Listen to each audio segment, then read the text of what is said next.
Nang graduate ako ng senior high, hindi ako nagpatuloy. Naghanap kaagad ako ng trabaho.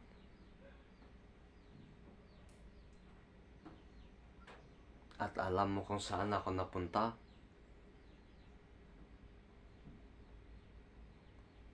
Sa pagkayod ng niyog.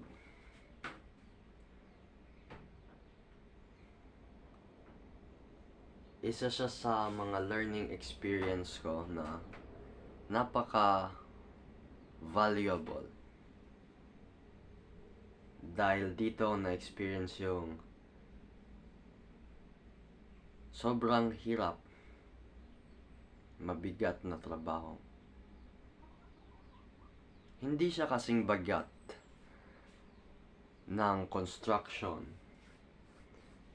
Pero isang mali mo lang, pwede kang maputulan ng kamay. At kasama na dito, yung dumi ng paglinis ng kanal.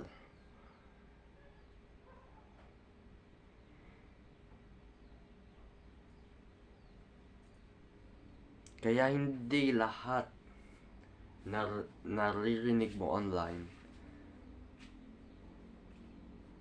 is useful. Katulad ng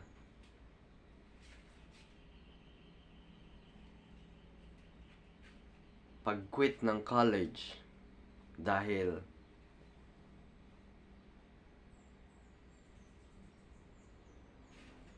hindi siya useful sa buhay mo, which is not true at all.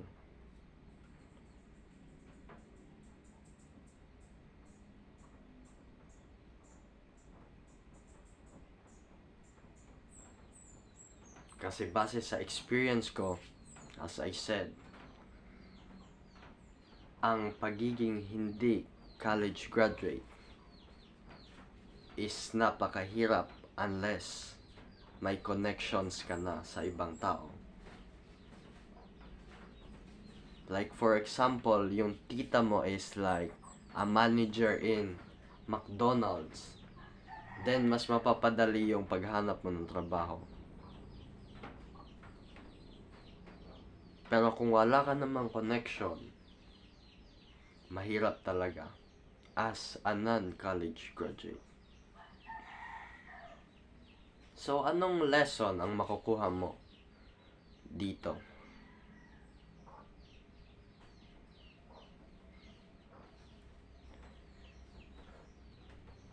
Ang lesson is,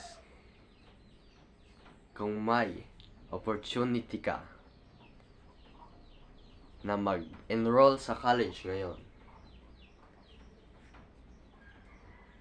you should.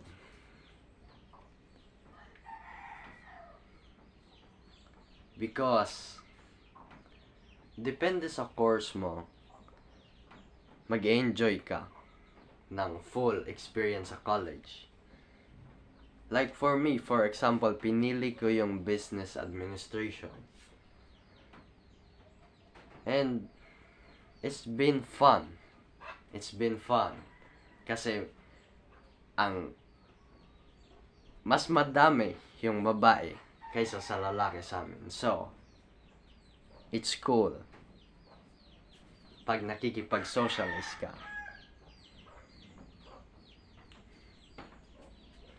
And also, mapapractice na din kung yung mga skills mo na gusto mong pag-aralan.